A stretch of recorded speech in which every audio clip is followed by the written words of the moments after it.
दीर्घ जीवन का रहस्य। बाइबिल में लिखा है कि जब प्रभु ने आदम और ईव को ईदन के बाग में भेजा तो यह उपदेश दिया कि भोजन बड़ा ही महत्व रखता है। उन्हें पृथ्वी फली फूली रखना और पूर्ण रखना होगा और सृष्टि उत्पन्न करने के लिए ही मैथुन करना होगा। प्रभु ने यह भी आदेश दिया कि उन्हें पृथ्वी पर उगने वाला हर एक कंदमूल फल खाना चाहिए। हरे साग, सात्विक अन्न, हर एक फल आदि खाना चाहिए जिसमें कि बीज भी हो। प्रभु के इस उपदेश में आग से पकाने का कोई जिक्र न था। शायद आग उस समय थी भी नहीं और सभी मनुष्य ऐसे भोजन पर निरोग दीर्घजीवी रहते थे। ऐसा कहा जाता है कि अग्नि के आविष्कार के साथ ही दुनिया में रोग, अकाल, मृत्यु व पाप उत्पन्न हुए हैं। आज हमारी भोजन प्रणाली को उस समय के सतयुगी आनंद काल से मिलाइए। हमारा कैसा अधः पतन हो गया है और अग्नि की सहायता से हम कैसी खराब, मुर्दा, सार रहित खुराक खाकर अल्पजीवी, रोगी व पापी हो गए हैं। मांस, मदिरा आदि भी आग के कारण ही खाना पीना संभव हो सका है। हमारे पुराणों में लिखा है कि सतयुग में आयु 1000 वर्ष की, त्रेता में 500 वर्ष की, द्वापर में 200 वर्ष और कलयुग में केवल 100 वर्ष की आयु होती है। परंतु आज 100 वर्ष तक कितने भाग्यवान जीवित रहते हैं। अधिकांश तो 50 वर्ष के भी नहीं हो पाते। क्यों? इसलिए कि हमारे शरीर खराब आग से पके खराब भोजन से दिन दिन खराब हो गए हैं और हमें सच्चे स्वास्थ्य और दीर्घायु का ज्ञान ही नहीं है। इसलिए आइए और दृढ़ चित्त होकर आरोग्य और दीर्घ जीवन के लिए कोशिश कीजिए। इसके लिए प्रचलित आदतों को छोड़कर स्वाभाविक कच्चे बिना पकाए फल, कंद, शाक, कच्चे दूध, मेवे पर रहना शुरू करें। अर्थात जो चीज़ जिस हालत में ज़मीन से पैदा हो वह उसी हालत में खाई जावे, कोई तब्दीली न की जावे। ऐसा करने से शीघ्र शरीर में नया ताज़ा खून दौड़ने लगेगा, रोग शोक विकार भाग जाएंगे और एक अपूर्व आनंद व सुख का अनुभव होने लगेगा। जो जीवन भार स्वरूप था वही आनंदमय हो जाएगा।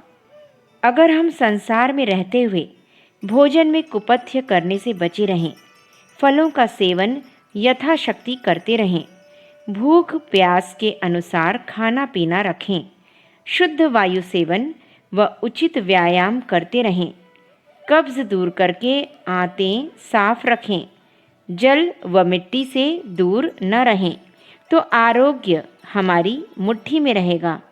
वास्तव में आयु है क्या? यह वर्षों पर निर्भर नहीं है बल्कि शारीरिक योग्यता पर निर्भर है।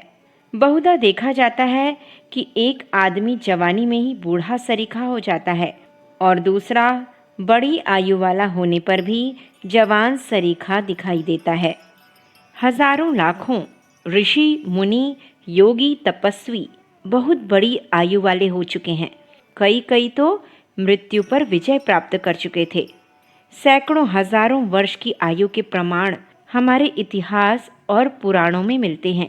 सैकड़ों वर्षों की आयु वाले तो कई आज भी हमारे देश में जिंदा हैं। इतनी बड़ी आयु वाले यह ऋषि मुनि लोग केवल कंद, मूल, फलों व पत्तों या दूध पर रहते थे। जंगलों में रहकर तप करते थे, उपवास करते थे। यही उनके दीर्घ जीवन का रहस्य था।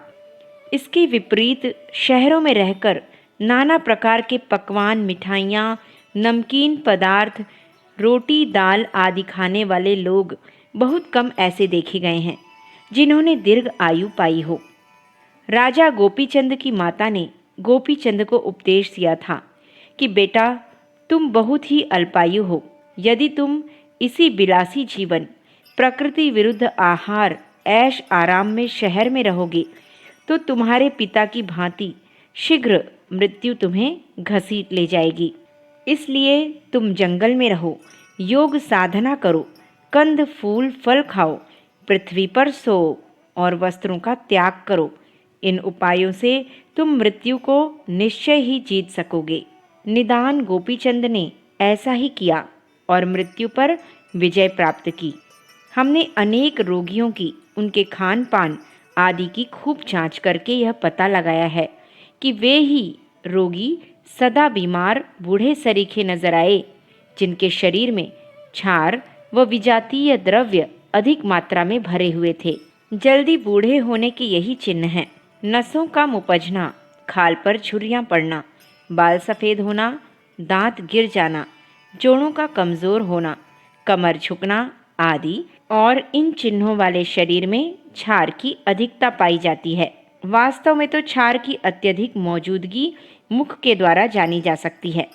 मसूड़े फूलना, जीभ पर कांटे होना, दांतों में मवाद आना, जीभ सफ़ेद रहना ही बहुत अधिक क्षार या मैल शरीर में भरा होना जाहिर करते हैं। और इन्हीं चिन्हों से परीक्षा हो सकती है कि अमुक व्यक्ति कहाँ तक मलाच्छादित क्षार युक्त है और कहाँ तक उसके शरीर को बुढ़ापे ने घेर लिया है। वास्तव में बुढ़ापा बड़ा ही दुखदाई है और सभी इससे बहुत घबराते हैं। बूढ़ों की इच्छाएं मर जाती हैं, थकान हर वक्त बनी रहती है, ताकत नष्ट हो जाती है, भोजन का स्वाद आनंद जाता रहता है और कफ खांसी रात दिन तंग करती है। इसे ही हम बुढ़ापा कहते हैं। जैसे हम पुराने कपड़े फेंककर नए पहनते हैं, वैसे यह आत्मा पुराने जीर्ण शरीर को छोड़कर नए में प्रवेश करता है। इसका अर्थ यह है कि जब तक शरीर जीर्ण नहीं होता, जवान बना रहता है, प्राणों का अंत तब तक नहीं होता जब तक कि खास कारण न हो। वास्तव में आज जो हीन दशा हम बूढ़े लोगों की देख रहे हैं, उसका मूल कारण यही है कि खराब खान पान द्वारा उनके शरीर का हर एक भाग मैल गंदगी से बहुत ज़्यादा भर गया है और इसीलिए शरीर रूपी मशीन जर्जर होकर निकम्मी पुरानी हो गई है। इन लोगों की दयनीय दशा देखकर हर एक मनुष्य का प्रधान कर्तव्य है कि वह अपना आहार जहाँ तक हो सके प्रकृति के अनुकूल, सात्विक, उत्तेजना रहित बनावे, ताकि शरीर में गंदगी न भरे और हम दीर्घ काल तक निरोग एवं बलवान रह सकें। अखंड ज्योति, अगस्त सन 1952, पृष्ठ संख्या 25-26। हमारे YouTube चैनल विचार क्रांति दूत अखंड ज्योति पत्रिका को सब्सक्राइब करें एवं अगली वीडियोस प्राप्त करने के लिए बेल आइकन दबाएं। धन्यवाद।